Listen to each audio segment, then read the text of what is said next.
Assalamualaikum dan salam sejahtera. Anda bersama dengan saya, Amar Yusof, untuk sorotan berita menarik pilihan sepanjang minggu ini.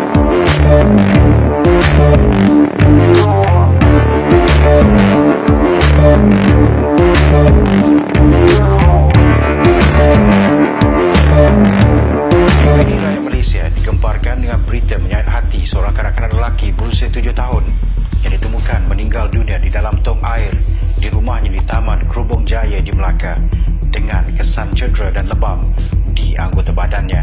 Kanak-kanak itu dikenali sebagai Zubaidi Amir Musyairi Abdul Malik, dipercayai didera oleh ibu dan bapa dirinya.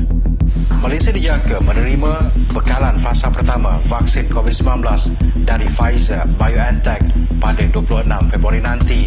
Ketua Pengarah Kesihatan Tan Sri Dr. Nur Hisham Abdullah berkata vaksin itu kemudian akan diagihkan ke negeri-negeri secara berperingkat dalam tempoh 1 hingga 2 minggu.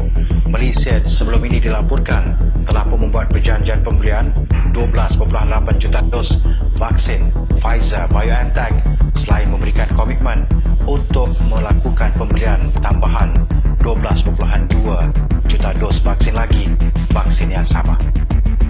Rentas negeri dan aktiviti sosial masih lagi tidak dibenarkan sepanjang tempoh PKP 2.0 yang dilanjutkan sehingga 18 Februari nanti.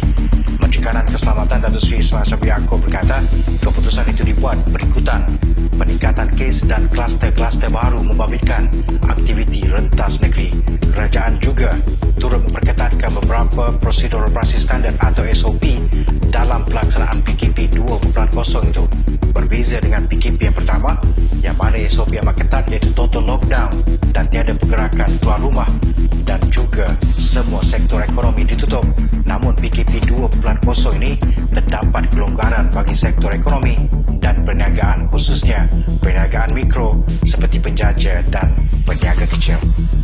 67 individu melibatkan penghuni dan pekerja rumah perlindungan Baitus Solehah di Skudai, Johor disahkan positif COVID-19 selepas beberapa siri ujian calitan dilaksanakan sejak 28 Januari lepas. Pengurusnya, Muna Liza Ismail memberitahu antara yang positif ialah 22 bayi yang berusia antara 10 hari hingga setahun serta 37 remaja dan wanita berusia 15 hingga 32 tahun. Malahan, beliau dan suaminya serta pekerja rumah perlindungan tersebut turut dijangkiti dengan wabak berkenaan. Kesemua penghuni yang positif telah pun dibawa ke Hospital Encik Besar Hajah Kalsum di Keluang dan Hospital Permai. Menurutnya, kes positif COVID-19 itu mula dikesan di rumah perlindungan berkenaan pada 28 Januari lepas apabila seorang daripada penghuni memaklumkan dirinya berasa lemah sebelum dihantar ke hospital untuk pemeriksaan.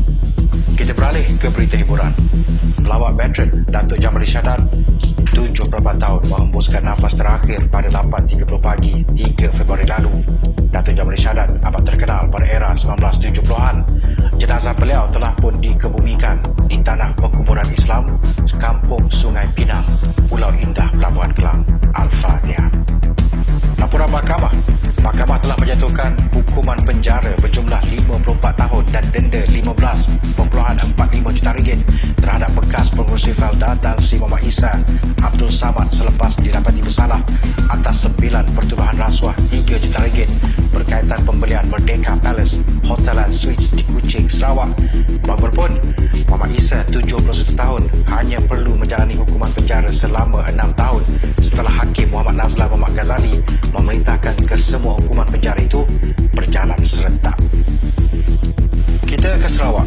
Jumlah mangsa banjir gelombang ketiga yang melanda Sarawak Selasa lepas meningkat kepada 577 orang setakat 4 Februari dan 10 pusat pembinaan sementara atau PPS dibuka sehingga 6 petang semalam. Sekretariat Jawatan Kuasa Pengurusan Bencana Negeri Sarawak menyatakan 4 PPS dibuka di daerah Serian, 4 lagi di daerah Simunjan dan 2 di daerah Semarahan. Sedikit kelegaan kepada rakyat Malaysia. Akhirnya pasar malam, kedai gunting rambut dan pusat cuci kereta dibenarkan untuk beroperasi semula bermula Jumaat 5 Februari dengan SOP lebih ketat. Menteri Kanan Keselamatan Datuk Seri Ismail Sabri Yaakob memaklumkan bahawa keputusan itu dibuat setelah dinilai dari segi risiko dan jumlah kluster yang dihasilkan setiap aktiviti perniagaan tersebut. Setelah merujuk ke kepada tiada kluster baru oleh ketiga-tiga aktiviti berkenaan, maka mesyuarat bersetuju untuk membenarkan mereka kembali beroperasi. Suruhanjaya Pencegahan Rasuah Malaysia SPRM memberi jaminan setiap siasatan kes rasuah dilakukan tanpa sebarang keraguan. Ketua Pesuruhjaya SPRM Datuk Seri Azam Baki berkata setiap tindakan yang dilakukan agensi itu adalah jelas dan tidak berkompromi selain meminta semua pihak bersabar agar siasatan dapat dijalankan secara terperinci untuk hasil yang lebih baik.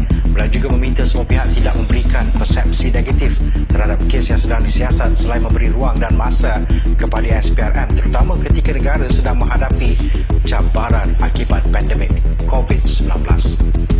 Baik, sebelum penutup, umum mengetahui perayaan Tahun Baru Cina bakal disambut pada 12 dan 13 Februari nanti. Kerajaan prihatin dan bersetuju untuk membenarkan masyarakat Cina merayakan sambutan tahun ini dengan berlandaskan SOP. Sekian dahulu untuk kali ini. Semoga kita bertemu lagi pada setiap Jumaat pukul 3 petang untuk rangkuman berita menarik sepanjang minggu ini. Saya Abang Yusof, kita jumpa lagi lain kali. Assalamualaikum dan bye-bye.